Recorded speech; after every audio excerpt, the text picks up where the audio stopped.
எல்லாருக்கும் வணக்கம். இன்னைக்கு என்ன பார்க்க போறோம் அப்படின்னா, ஸ்ரீராம நவமி ஸ்பெஷல் பிரசாதம் தான் என்ன பண்ண போறோம் அப்படின்னு பார்க்க போறோம். எல்லாருக்கும் தெரிஞ்சது தான்.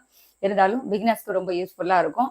ஸ்ரீராம நவமி அப்படின்னாலே கண்டிப்பா ரொம்ப சிம்பிளான பிரசாதம். இதுதான் வந்து கண்டிப்பா பண்ணணும் அப்படிங்கிற ஒரு முறையும் இருக்கு. அதுக்கு என்னெல்லாம் பண்ண போறோம் அப்படின்னு பார்க்க போறோம். ஃபர்ஸ்ட் வந்து நீர்மோர் பானகம். இது 2மே வந்து ரொம்ப ரொம்ப இம்பார்ட்டன்டான ஒண்ணு. ஏன்னா வெயில் நாள் அப்படிங்கிறதுனால ரொம்ப ஹெல்தியானது, அதே சமயத்துல ரொம்ப சிம்பிளானது. அதுக்கப்புறம் வந்து ஒரு வடப்பருப்பு ஒண்ணு பண்ண போறோம். தயிர் சாதம் பண்ண போறோம். அதுக்கப்புறம் சக்கரவள்ளி கிழங்கு வச்சு வந்து ஒரு வடை பண்ண போறோம். ஃபர்ஸ்ட் வந்து என்னெல்லாம் ரெடி பண்ண போறோம் அப்படின்னு பார்க்கலாம் வாங்க. நீர்மோர் பானகம் ரெடி பண்ணிக்கிறதுக்காக ஃபர்ஸ்ட் வந்து என்னன்னா ஒரு 1/4 லிட்டர் அளவுக்கு தண்ணியில வந்து வெல்லத்தை வந்து நல்லா கரைச்சிட்டு எடுத்து வச்சிருக்கேன். ஃபர்ஸ்ட் வந்து பானகம் ரெடி பண்ணிடலாம். இதுல வந்து வெல்லத்தை வந்து நல்லா மண் இல்லாம கரைச்சிட்டு நமக்கு எவ்வளவு தேவையோ அந்த அளவுக்கு பண்ணிக்கலாம். நான் வந்து ரொம்ப கொஞ்சம் ஒரு 1/4 லிட்டர் அளவுக்கு தான் பண்ணியிருக்கேன். வெல்லத்தை வந்து தண்ணி விட்டு நல்லா வந்து சீவிட்டு வெல்லத்தை போட்டோம் அப்படின்னா சீக்கிரமா கரைஞ்சிரும்.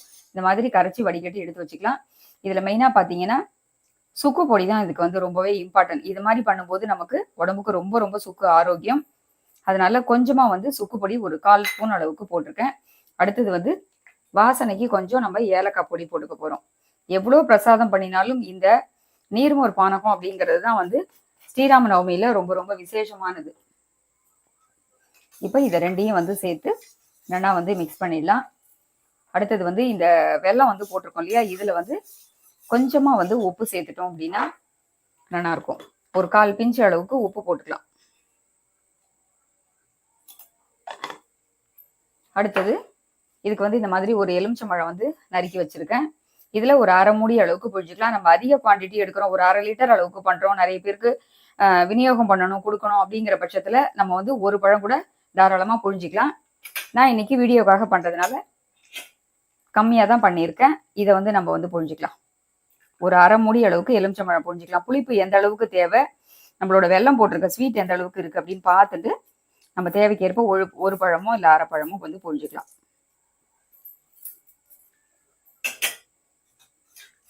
ரொம்ப சிம்பிளா வந்து ரொம்ப ரொம்ப ஆரோக்கியம். வெல்லம் உடம்புக்கு ரொம்ப நல்லது, அயன் கிடைக்கும். சுக்கு வந்து சளி, இருமல், த்ரோட் இன்ஃபெக்ஷன் எதுவும் வராது. எலுமிச்சம்பழமும் ரொம்ப ஹியூமன் பவர் உள்ளது, அதுவுமே உடம்புக்கு ரொம்ப ரொம்ப ஆரோக்கியம். இந்த வெல்லத்தோட சேர்த்து சுக்கு, ஏலக்காய் பொடி போட்டு இதை வந்து ரெடி பண்ணிட்டோம். இப்போ இதை வந்து ஒரு ஓரமா வச்சுடலாம். அடுத்தது வந்து வடப்பருப்பு வந்து ரெடி பண்ணிக்கலாம். வடப்பருப்பு அப்படின்னா எல்லாருக்கும் பெரியவாளுக்கு தெரிஞ்சிருக்கும், பிகினர்ஸ்க்கு சொல்றேன். நான் வந்து ஒரு 2 கைப்பிடி அளவுக்கு தான் எடுத்திருக்கேன். பைத்தம்பருப்பை நல்லா வந்து ஒரு 1/2 மணி நேரம் இல்லை 1 மணி நேரம் கிட்ட நல்லா களைஞ்சி தண்ணி விட்டு வாஷ் பண்ணிட்டு இந்த மாதிரி தண்ணி விட்டு ஊற வச்சுட்டு அதுக்கப்புறம் அதுல இருக்க தண்ணியெல்லாம் இருத்துட்டு ரெடி பண்ணி வச்சிருக்கேன். இதுல வந்து கொஞ்சமா வந்து உப்பு போட்டுக்கலாம். ஒரு 1/4 ஸ்பூன் அளவுக்கு உப்பு போட்டிருக்கேன். ஏன்னா நான் குறைவான அளவு தான் எடுத்திருக்கேன் அப்படிங்கிறதுனால இதுல கொஞ்சம் உப்பு போட்டுட்டு இதை வந்து ஒரு ஸ்பூனால நல்லா வந்து மிக்ஸ் பண்ணிடலாம். இல்லை நீங்க ஊற வைக்கும் போதே கூட உப்பு போட்டு கூட ஊற வைக்கலாம். பைத்தம்பருப்புல அதிக உப்பு வந்து தேவைப்படாது, அதனால கொஞ்சம் கொஞ்சமா சேர்த்துக்கலாம். இந்த மாதிரி வேக வைக்காத அப்படியே வந்து ஊற வச்ச பைத்தம்பருப்பு வந்து உடம்புக்கு ரொம்ப ரொம்ப நல்லது. இது வந்து வேக வைக்க வேண்டாம், இப்படியே வந்து உப்பு போட்டு மிக்ஸ் பண்ணிக்கலாம். இப்போ இதுல மேலாக கடுகு தாளிச்சு போட்டு போறோம். இதுல உங்களுக்கு வேணும் அப்படின்னா நீங்க கேரட் கூட துருவி போட்டுக்கலாம். நான் வந்து வெறும் பைத்தம்பருப்பு மட்டும் தான் போட்டிருக்கேன். இப்போ இது இருக்கட்டும். அடுத்தது வந்து நீர்மோருக்காக வந்து மோரை வந்து நல்லா வந்து ஃப்ரெஷ்ஷான சாமி நைவேத்தியத்துக்கு அப்படிங்கிற போது தயிர் வந்து பால் பொற கொத்திட்டு அதை வந்து நல்லா மத்தால கடைஞ்சி இந்த மாதிரி ஜலம் விட்டு நல்லா தண்ணி விட்டு மோரை வந்து ரெடி பண்ணிக்கலாம். நீர் மோர் அப்படின்னா நல்லா வந்து லிக்விடா இருக்கணும், ரொம்ப திக்கா இருக்கக்கூடாது, இந்த மாதிரி இருக்கணும். இப்போ இதுல வந்து நம்ம உப்பு போட்டுக்கலாம். இதுக்கும் தேவையான அளவு ஒரு 1/2 ஸ்பூன் வந்து சால்ட் போட்டிருக்கேன். இதை வந்து நல்லா மிக்ஸ் பண்ணிடலாம். இப்போ அடுப்புல வந்து ஒரு பாண்ட்லி வச்சிருக்கேன்.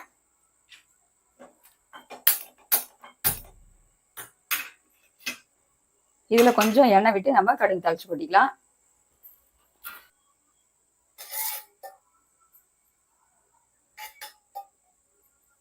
நான் வந்து ஒரு 2 ஸ்பூன் கிட்ட ஆயில் விட்டுருக்கேன். இது கொஞ்சம் சூடாகட்டும்.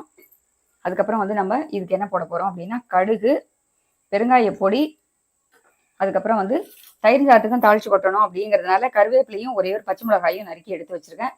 இப்போ கொஞ்சம் எண்ணெய் சூடானதுக்கு அப்புறம் நம்ம தாளிச்சு கொட்டிடலாம்.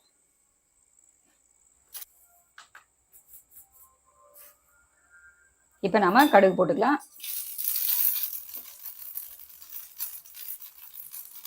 1 ஸ்பூன் அளவுக்கு கடுகு போட்டிருக்கேன். அடுப்பை வந்து சிம் பண்ணிட்டு ஆஃப் பண்ணிடுறேன். இதுல வந்து வாசனைக்கு பெருங்காய பொடியும் வந்து இதிலே சேர்த்துடலாம். கடுகு வெடிச்செடுத்து அப்படின்னா அடுப்பை வந்து நிறுத்திடலாம்.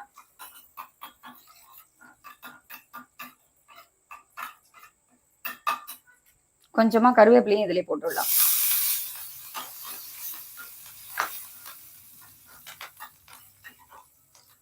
இந்த மோர்ல வந்து கொஞ்சம் கடுகு அது போட்டுக்கலாம். அதே மாதிரி இந்த வடைப்பருப்பு இருக்கு இல்லையா, இதுலயும் வந்து கொஞ்சம் தாளிச்சு கொட்டி இதுல சேர்த்துக்கலாம். அந்த கருவேப்பிலையும் இதையும் வந்து நம்ம சேர்த்துருவோம். இப்போ இந்த பச்சை மிளகாயை இதுல சேர்த்து அப்படியே வதக்கிக்கலாம். லைட்டா இதுல இருக்கிற சூடே போறோம்.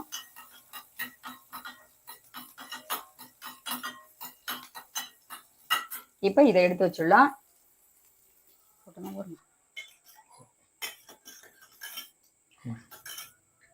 இப்ப இந்த கடுகு பெருங்காயம் இதெல்லாம் தாளிச்சு கொட்டியிருக்கோம் இல்லையா, இதை வந்து நல்லா வந்து மோர்ல நம்ம மிக்ஸ் பண்ணிக்கலாம்.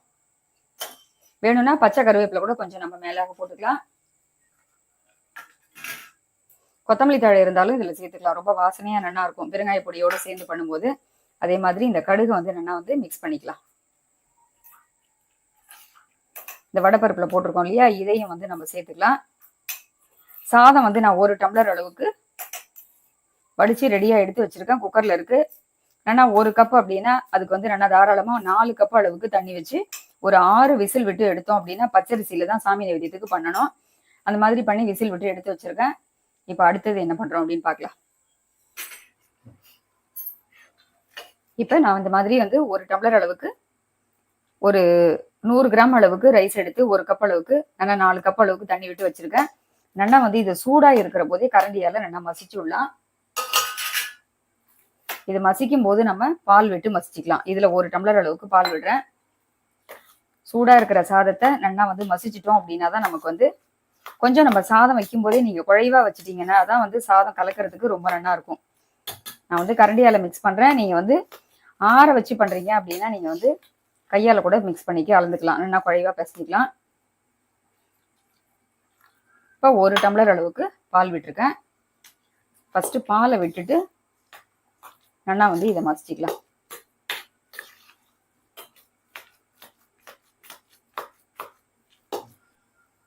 இப்ப இதுல வந்து தயிர் சேர்த்துக்கலாம். நான் வந்து ஒரு 2 கரண்டி அளவுக்கு சின்ன கரண்டியால தயிர் சேர்த்திருக்கேன். இப்ப இதுக்கு தேவையான அளவு உப்பு போட்டுக்கலாம். ஒரு 1/2 ஸ்பூன் அளவுக்கு நமக்கு தேவைக்கேற்ப எந்த அளவு உப்பு தேவையோ அந்த அளவுக்கு வந்து நம்ம உப்பு சேர்த்து பண்ணிக்கோங்க. பால் நிறைய விட்டு தயிரை வந்து குறைச்சி பண்ணும்போது தான், தயிரை வந்து குறைச்சி விடும்போது நமக்கு புளிப்பு அதிக நேரம், அதாவது ரொம்ப நாள் இருந்தா கூட புளிப்பாகாம இருக்கும். அதுக்காக தான் நான் வந்து 1 டம்ளர் பால் விட்டுட்டு தயிரை வந்து குறைச்சிருக்கேன். இப்போ இதுல வேணும்னா நம்ம கொஞ்சம் தளர்த்திக்கிறதுக்கு இன்னும் கொஞ்சம் தண்ணி கூட சேர்த்துக்கலாம்.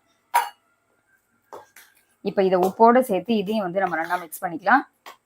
சாதம் வந்து நல்லா குறைஞ்சது ஒரு 5லேருந்து 6 விசில் வரைக்கும் நம்ம விட்டாதான் வந்து சாதம் குழைவா இருக்கும். அப்பதான் தயிர் சாதம் அப்படின்னா நல்லா இருக்கும்.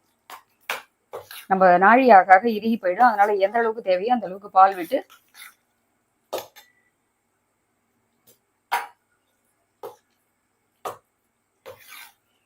இப்ப இதை வந்து நல்லா வந்து மிக்ஸ் பண்ணிட்டோம். இதுல வந்து நம்ம வேற என்னெல்லாம் சேர்க்க போறோம் அப்படின்னா, நம்ம தாளிச்சு கொட்டி வச்சிருக்கிற பச்சை மிளகாய், கருவேப்பிலை இது எல்லாமே வந்து இதுல சேர்த்துட போறோம். அடுத்தது வந்து ஒரு என்னன்னா தாராளமா 1 கைப்பிடி அளவுக்கு மாதுளம்பழம் எடுத்துக்கலாம். இது வந்து சாதத்துல சேர்த்துக்கலாம். இதுவும் வந்து ரொம்ப ஹெல்தியா இருக்கும். அதுக்கப்புறம் உலர்ந்த திராட்சை இருக்கு இல்லையா, அதுவும் சேர்த்துக்கலாம். இப்ப இதோட சேர்த்து நம்ம இந்த தாளிச்சு கொட்டினா பச்சை மிளகாய், கருவேப்பிலை எல்லாத்தையும் வந்து கடுகு, பெருங்காய பொடி இதெல்லாம் தாளிச்சு கொட்டி வச்சிருக்கோம் இல்லையா, இது எல்லாத்தையுமே நம்ம வந்து இதுல சேர்த்துடலாம். இதை வந்து நல்லா சேர்த்துட்டு ஃபுல்லா வந்து நம்ம மிக்ஸ் பண்ணிட்டோம் அப்படின்னா கலர்ஃபுல்லாகவும் இருக்கும், பார்க்கறதுக்கு வாசனையாகவும் ரொம்ப ரொம்ப டேஸ்டாகவும் ரொம்ப நல்லா இருக்கும். இப்போ இதையும் வந்து நம்ம ஃபுல்லா இந்த மாதிரி மிக்ஸ் பண்ணிக்கலாம். இப்போ அடுத்தது வந்து நாம அடுப்புல வந்து ஒரு பாண்டியில வந்து எண்ணெய் வச்சிருக்கேன். இது வந்து சிம்ல இருக்கட்டும். வடை தான் தட்டிக்க போறோம். சக்கரவள்ளி கிழங்கு வடை அப்படின்னு சொன்னாலே, அதனால வந்து சக்கரவள்ளி கிழங்கு வந்து நல்லா ஒரு நீளமான ஒரு கிழங்கு எடுத்துட்டு நல்லா கொஞ்சம் மஞ்சள் பொடி போட்டு ஒரு 2-3 விசில் விட்டு நல்லா வேக வச்சுக்கலாம். டைரக்டா வெளியில வேக வைக்கிறதுனா கூட நல்லா வந்து குழைவா வேக வச்சு எடுத்துக்கணும். இந்த மாதிரி சின்ன சின்ன பீஸா தோலோட நறுக்கிட்டு அலம்பி நல்லா வாஷ் பண்ணி வேக வச்சுட்டு அதுக்கப்புறம் தோலை உரிச்சு எடுத்துட்டு இந்த மாதிரி எடுத்து வச்சிருக்கேன். இது ஒரு பக்கம் இருக்கட்டும். இப்போ வந்து நான் வந்து ஒரு 2 கைப்பிடி அளவுக்கு, அதாவது ஒரு கரண்டி அளவுக்கு உளுத்தம்பருப்பு, ஒரு கரண்டி அளவுக்கு துவரம்பருப்பு, ஒரு கரண்டி அளவுக்கு கடலைப்பருப்பு, 3மே வந்து 50 கிராம்னு வச்சுக்கோங்களேன். 3 பருப்புமே வந்து கடலைப்பருப்பு, துவரம்பருப்பு, உளுத்தம்பருப்பு 3மே 50 கிராம் அளவுக்கு, டோட்டலா ஒரு 150 கிராம் அளவுக்கு எடுத்திருப்பேன். இப்போ பருப்பை வந்து நல்லா 1 மணி நேரம் கிட்ட ஊற வச்சுட்டு களைஞ்சி நல்லா வாஷ் பண்ணி ஊற வச்சாச்சு. அதுக்கப்புறம் தண்ணி எல்லாம் ஒட்ட வந்து வடிச்சிட்டு எடுத்து வச்சிருக்கேன். இதை வந்து ஒரு மிக்சி ஜார்ல சேர்த்துக்கலாம். ரொம்ப நைஸா அரைக்க வேண்டாம். தண்ணி இல்லாம இதை வந்து இதுல இருக்கிற ஈரப்பதமே இதுக்கு போரும். இப்போ இந்த மாதிரி ஒரு பாதி பருப்பை இதுல வந்து சேர்த்துடலாம். இதுல வந்து இதுக்கு காரத்துக்கு ஒரு 2 மிளகாய் மட்டும் எடுத்திருக்கேன். உங்களுக்கு எவ்வளவு காரம் கூடுதலா தேவை அப்படிங்கிறத பார்த்துட்டு நீங்க எடுத்துக்கோங்க. மிளகாய் வந்து சின்ன சின்ன பீஸா வந்து இது மாதிரி உடைச்சி கிள்ளி போட்டுடலாம். அப்பதான் வந்து சீக்கிரமா மசியும். அதுக்கப்புறம் வாசனைக்கு இதுல வந்து பெருங்காய பொடி சேர்த்துக்க போறோம். ஒரு 1/4 ஸ்பூன் அளவுக்கு பெருங்காய பொடி, கொஞ்சமா வந்து கலர் கொடுக்கறதுக்காக ஒரு 1/4 ஸ்பூன் அளவுக்கு மஞ்சள் பொடி. அடுத்தது இதுக்கு தேவையான அளவு உப்பு போட்டுக்க போறோம். உப்பு வந்து கொஞ்சமா போட்டுக்கலாம், நான் குறைவா தான் எடுத்திருக்கேன்.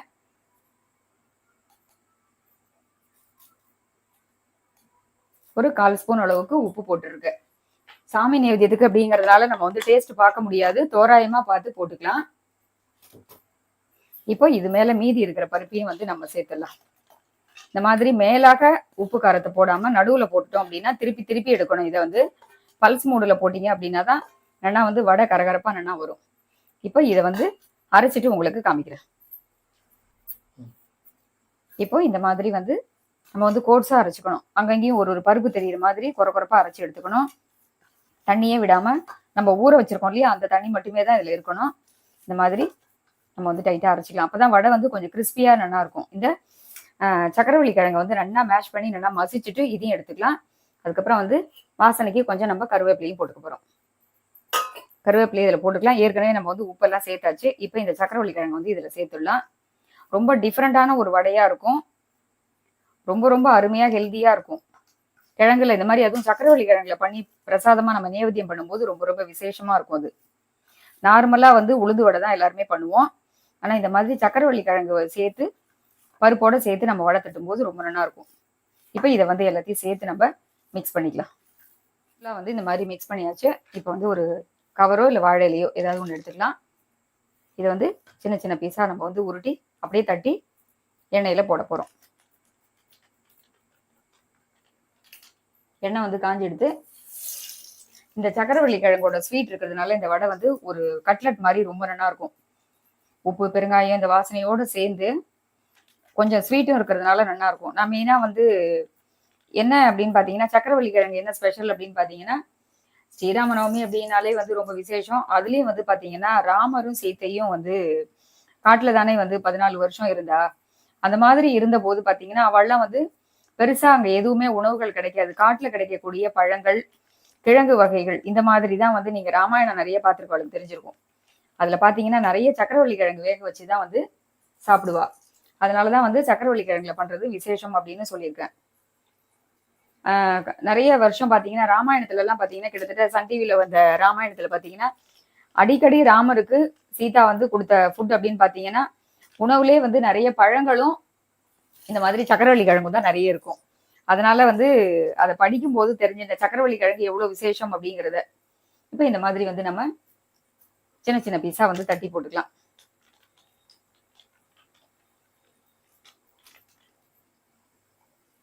இப்ப இது கொஞ்சம் வேகட்டும். 2 பக்கமும் நல்லா வந்து பொறுமையா சிம்ல வச்சு மீடியம் ஃப்ளேம்ல வச்சு வேக வச்சு எடுத்துக்கணும். ஒரு கோல்டன் ப்ரௌன் வரணும். அதே சமயத்துல வடையும் வந்து கொஞ்சம் கிறிஸ்பியா நல்லா இருக்கணும். அந்த மாதிரி வரட்டும். இப்ப திருப்பி போட்டுட்டு எடுக்கும் போது உங்களுக்கு காமிக்கிறேன். இப்ப நமக்கு வந்து நல்லா கரெக்டான அளவுக்கு ஒரு கோல்டன் ப்ரௌன்ல வந்து வடை வந்து கரெக்டா வந்துடுது. சிம்ல அதாவது மீடியம் ஃப்ளேம்ல வச்சு வேகும் போது தான் நமக்கு உள் பக்கம் வெளிப்பக்கம் 2 பக்கமும் நல்லா வெந்திருக்கும். அப்பதான் வந்து கலரும் கரெக்டா இருக்கும். ரொம்ப ஹை ஃப்ளேம்ல வச்சுட்டோம் அப்படின்னா நமக்கு வந்து மேலெல்லாம் தீஞ்ச மாதிரி ஆயிடும். உள்ளுக்குள்ள சரியா வேகாது, மாவாவே இருக்கும். இப்ப இந்த மாதிரி வந்து தட்டி எடுத்துக்கலாம். இன்னும் கொஞ்சம் மாவு இருக்கு, அதையும் நம்ம தட்டிக்கலாம். எண்ணெயை வந்து ஃபுல்லா ஒட்ட வடிச்சிட்டு எடுத்துக்கலாம். எடுக்கிற போதே நம்ம இந்த மாதிரி ஃபுல்லாக எண்ணெயை வடிச்சிட்டு எடுத்துட்டோம் அப்படின்னா நமக்கு எண்ணெயும் வேஸ்ட் ஆகாது, வடையிலையும் இருக்காது. இல்லைன்னா டிஷ்யூ பேப்பர் இந்த மாதிரி ஏதாவது பேப்பர் வச்சுட்டு அது மேலே போடுற மாதிரி இருக்கும். நிறைய எண்ணெய் தான் வேஸ்ட் ஆகும்.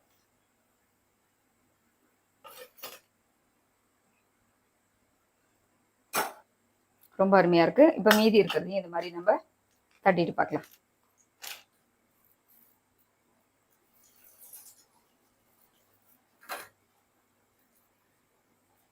நம்ம மாவு வந்து நல்லா டைட்டாக அரைச்சிருக்கோம், கொட்ஸாக அரைச்சிருக்கோம் அப்படின்னா தான் வந்து வடையுமே வந்து நல்லா வரும். ஏன்னா நம்ம சக்கரவள்ளி கிழங்கு சேர்க்கறதுனால நல்லா வந்து அதை வேக வச்சு நம்ம நல்லா மேஷ் பண்ணியிருக்கோம் இல்லையா, அதனால பருப்பை முடிஞ்ச வரைக்கும் குறப்பாக அரைச்சிக்கோங்க. அப்போதான் வந்து வடை வந்து நல்லா ஒரு மாதிரி மொறுமொறுப்பு தன்மை கொடுக்கும். இப்போ இந்த மாதிரி எல்லாத்தையும் தட்டிட்டு அப்புறம் பார்க்கலாம். இப்போ நாம எல்லா வடையும் வந்து தட்டி முடிச்சாச்சு. பாருங்க, ரொம்பவே அருமையா இருக்கு சக்கரவள்ளி கிழங்கு வடை. முப்பருப்பு போட்டு உப்பு பெருங்காயம் எல்லாம் சேர்த்து வந்து முப்பருப்பு வடையில வந்து சக்கரவள்ளி கிழங்கும் சேர்த்து நம்ம வடை பண்ணியிருக்கோம். ரொம்ப ரொம்ப வித்தியாசமா டிஃப்ரெண்டா இருக்கும். ரொம்ப டேஸ்ட்டும் கூடுதலா இருக்கும். இப்போ வந்து தயிர் சாதம், நீர்மோர் பானகம், அதுக்கப்புறம் வந்து பைத்தம்பருப்புல ஒரு வடைப்பருப்பு அப்படின்னு சொல்லிட்டு உப்பு போட்டு அதுவும் பண்ணியிருக்கோம். அதுக்கப்புறம் சக்கரவள்ளி கிழங்குல வடையும் பண்ணியிருக்கோம். இந்த மாதிரி மெத்தட்ல வந்து நீங்களும் ஸ்ரீராம நவமிக்கு சுவாமி நைவேத்தியத்துக்கு இந்த மாதிரி ட்ரை பண்ணி பாருங்க. எப்படி இருக்குன்னு சொல்லுங்க. இதே மாதிரி மறுபடியும் வேறொரு வீடியோவில் சந்திக்கிறேன்.